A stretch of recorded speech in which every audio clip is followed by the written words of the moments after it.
Bab 1 Al-Quran Kitabku. Kompetensi inti menghayati dan mengamalkan ajaran agama yang dianutnya. Yang kedua, menghayati dan mengamalkan perilaku jujur, disiplin, tanggung jawab, peduli, santun, responsif, dan proaktif, dan menunjukkan sikap sebagai bagian dari solusi atas berbagai permasalahan dalam berinteraksi secara efektif dengan lingkungan sosial dan alam, serta dalam menempatkan diri sebagai cerminan bangsa dalam pergaulan dunia. Yang ketiga, memahami, menerapkan, dan menganalisis pengetahuan faktual, konseptual, prosedural, dan metakognitif berdasarkan rasa ingin tahunya tentang ilmu pengetahuan, teknologi, seni, budaya, dan humaniora dengan wawasan kemanusiaan, kebangsaan, kenegaraan, dan peradaban terkait penyebab, fenomena, dan kejadian, serta menerapkan pengetahuan prosedural pada bidang kajian yang spesifik sesuai dengan bakat dan minatnya untuk memecahkan masalah. Yang keempat, mengolah, menalar, dan menyaji dalam ranah konkret dan ranah abstrak terkait dengan pengembangan dari yang dipelajarinya di sekolah secara mandiri, bertindak secara efektif dan kreatif, kemudian serta mampu menggunakan metode sesuai kaidah keilmuan. Kompetensi dasar menghayati keautentikan Al-Quran sebagai wahyu Allah, menunjukkan sikap yang berpegang teguh untuk mengamalkan ajaran Al-Quran, memahami pengertian Al-Quran dari para ulama, menyajikan pengertian Al-Quran yang disampaikan para ulama. Selanjutnya, pengertian Al-Quran. Al-Quran adalah bentuk masdar dari kata fi'il qara'a yang artinya membaca. Kemudian Al-Quran itu sendiri memang sangat luas dan komprehensif. Pertama, Al-Quran ialah lafal atau firman Allah yang berbahasa Arab yang diturunkan kepada Nabi Muhammad SAW untuk dipahami isinya dan selalu diingat, yang disampaikan dengan cara mutawatir, yang ditulis dalam mushaf yang dimulai dengan surat Al-Fatihah dan diakhiri dengan surat An-Nas. Berapa contoh nama-nama Al-Quran? Yang pertama, Al-Quran sering populer ya, sering kita dengar. Kemudian arti dari Al-Quran adalah bacaan. Yang kemudian Al-Furqan artinya pembeda, Alkitab, kitabullah atau kitab suci Allah. Kemudian Az-Zikir artinya peringatan. Kemudian At-Tanzil artinya yang diturunkan. Bab 2, betapa otentiknya kitabku. Langsung pada kompetensi dasar ya. Yang pertama, meyakini Al-Quran sebagai pedoman hidup. Yang kedua, menunjukkan perilaku cermat terhadap dalil syar'i sebagai implementasi dari belajar tentang bukti keotentikan Al-Quran. Yang ketiga, memahami bukti keotentikan Al-Quran. Yang keempat, menunjukkan contoh bukti-bukti keotentikan Al-Quran. Allah SWT menegaskan akan senantiasa menjaga atau memelihara kesucian, kemurnian, dan keotentikan kitab suci Al-Quran. Sejak diturunkan hingga akhir zaman kelak, kemurnian dan keotentikan Al-Quran akan senantiasa terjaga. Hal ini disebabkan karena kemukjizatan yang terkandung di dalam Al-Quran itu sendiri, baik dari aspek bahasa dan uslubnya maupun dari aspek isi kandungannya yang memang terbukti tak satupun manusia yang dapat meniru atau mendatang semisalnya. Kemudian dalam hal ini terjaga kemurnian dan keotentikan Al-Quran. Bab 3, tujuan dan fungsi kitabku. Langsung pada kompetensi dasar. Yang pertama, memfungsikan Al-Quran secara tepat dan benar dalam kehidupan sehari-hari, menunjukkan perilaku yang mengamalkan ajaran Al-Quran.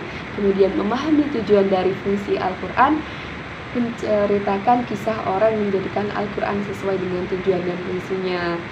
Jadi, kedudukan Al-Quran itu sangat tinggi dari seluruh ajaran Islam. Al-Quran sebagai sumber utama dan pertama sehingga semua umat Islam menjadikan Al-Quran sebagai pedoman hidupnya. Kemudian fungsi dari Al-Quran itu sendiri merupakan petunjuk atau pedoman bagi umat manusia yang ada di bumi. Bab 4, pokok-pokok isi kitabku. Langsung kompetensi dasar. Yang pertama, meyakini kebenaran nilai-nilai yang terdapat pada pokok-pokok isi Al-Quran. Yang kedua, menunjukkan perilaku yang menjadikan Al-Quran sebagai sumber hukum dalam kehidupan sehari-hari, memahami pokok-pokok isi Al-Quran. Yang keempat, memaparkan pokok-pokok ajaran Al-Quran beserta contoh-contohnya. Kemudian, isi kandungan Al-Quran itu apa saja sih? Yang pertama ada akidah secara etimologi berarti kepercayaan atau keyakinan. Kemudian bisa disebut dengan keimanan. Kemudian orang yang berakidah berarti orang yang beriman. Akidah secara terminologi didefinisikan sebagai suatu kepercayaan yang harus diyakini dengan sepenuh hati, dinyatakan dengan lisan, dan dimanifestasikan dalam bentuk amal perbuatan. Kemudian ibadah dan muamalah. Ibadah artinya mengabdi atau menyembah. Ibadah adalah menyembah atau mengabdi sepenuhnya kepada Allah Subhanahu wa taala dengan tunduk dan patuh kepadanya. Kemudian akhlak. Akhlak yang berarti perangai, tingkah laku, tabiat atau budi pekerti.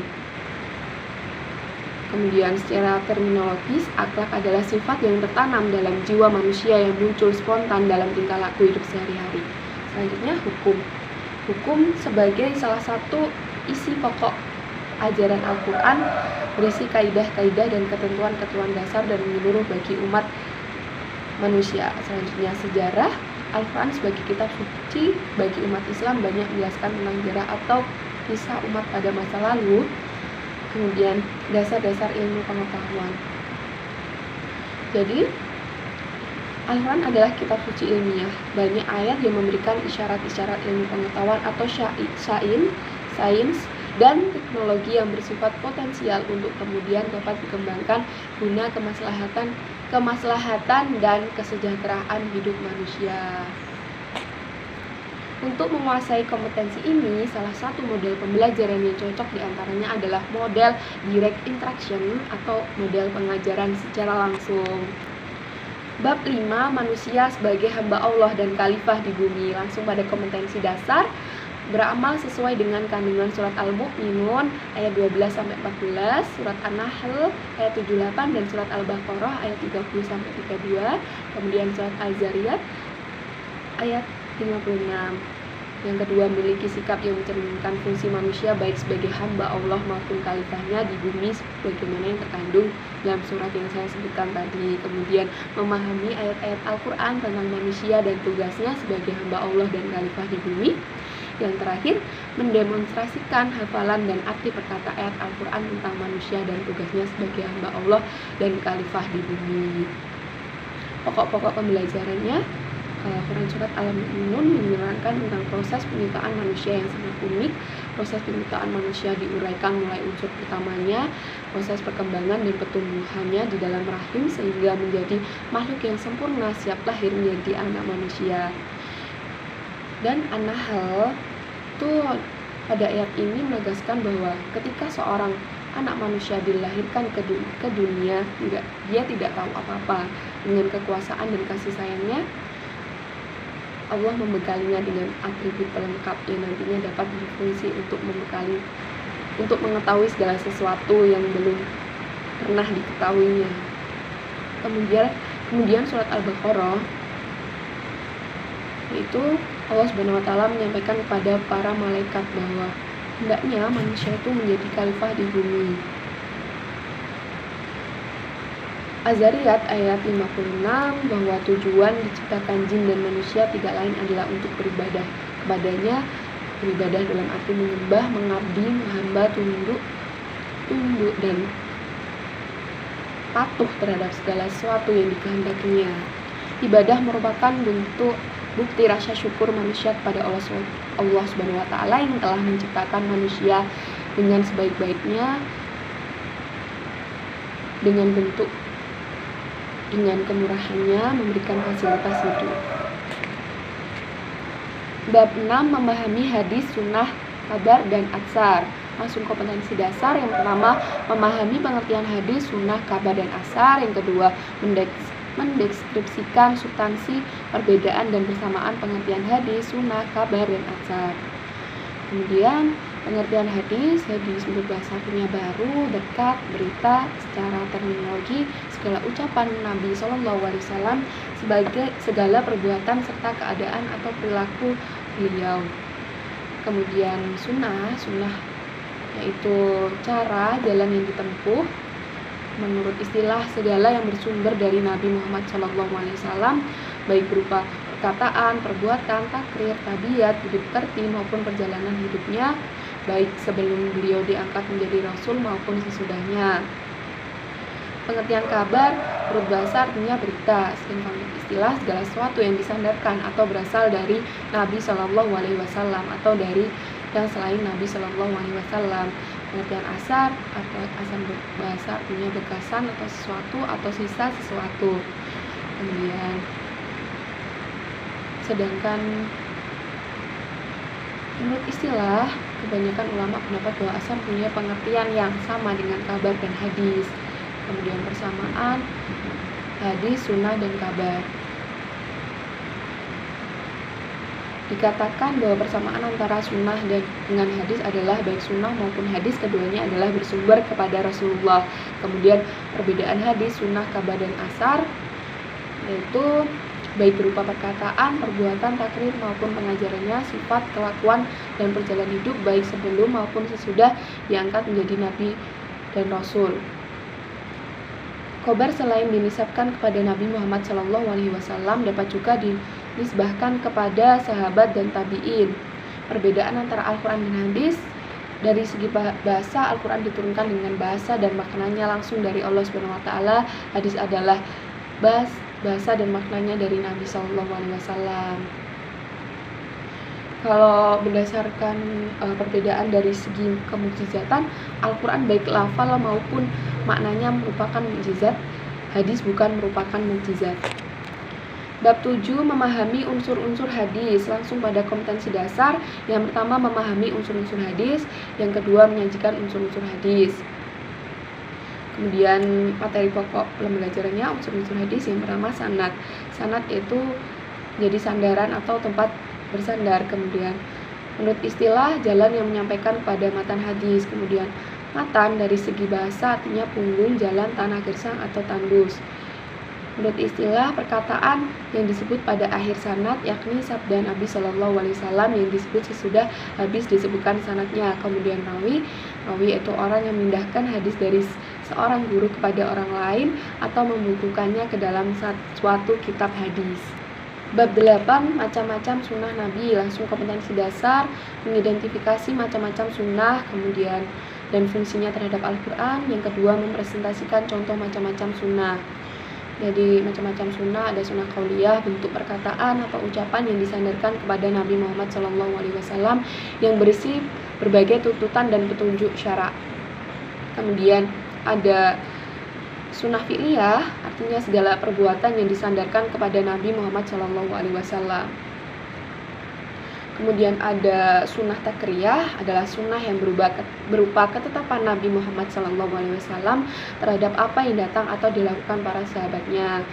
Kemudian ada sunnah hamiyah, suatu yang dikehendaki Nabi SAW tetapi belum dikerjakan. Bab 9 memahami hadis dari segi kuantitas dan kualitas. Langsung pada kompetensi dasar. Yang pertama meyakini hadis sahih hasan sebagai dasar hukum ajaran Islam, berpegang teguh pada hadis sahih dan hasan sebagai pedoman dalam kehidupan sehari-hari, menghayati nilai-nilai kebenaran yang terkandung dalam hadis sahih, menunjukkan sikap kritis dalam mengamalkan hadis sebagai dasar dalam kehidupan sehari-hari, menunjukkan perilaku yang menggunakan hadis sebagaimana fungsinya yang telah dipelajari, kemudian menunjukkan perilaku yang selektif terhadap keanekaragaman hadis, kemudian memahami pembagian hadis dari segi kuantitas dan kualitasnya, kemudian mempresentasikan pembagian hadis dari segi kuantitas dan kualitasnya.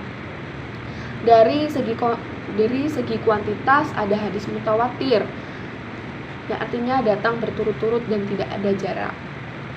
Kemudian ada hadis ahad, dibagi menjadi 3 macam, yaitu masyhur, aziz, dan gharib. Kemudian ada hadis ditinjau, kemudian ada hadis yang ditinjau dari kualitas. Jadi ada sahih, artinya adalah hadis musnad yang bersambung sanadnya dan dinukil oleh seorang yang adil dan dabit dari orang yang adil dan dabit hingga akhirnya sanadnya tanpa ada kejanggalan dan cacat. Kemudian ada hadis hasan, yang artinya kecantikan atau keindahan. Adapun definisi hadis hasan dikemukakan oleh At-Tirmidzi ini masih umum dan hampir sama dengan definisi hadis sahih. Sebab hadis sahih juga mensyaratkan sanadnya tidak tertuduh dusta, hadisnya tidak janggal dan tidak hanya terdapat satu jalur rawi saja. Hadis dhaif adalah hadis yang tidak memenuhi syarat diterimanya suatu hadis dikarenakan hilangnya salah satu syarat dari beberapa syarat yang ada. Dari definisi tersebut dapat dikatakan bahwa jika salah satu syarat dari beberapa syarat diterimanya suatu hadis tidak ada, maka hadis tersebut diklasifikasikan ke dalam hadis dhaif. Para ulama ada perbedaan pendapat mengenai masalah hukum menggunakan hadis dhaif. Mayoritas ulama membolehkan mengambil hadis dhaif sebagai hujjah apabila terbatas pada masalah fadail al-a'mal.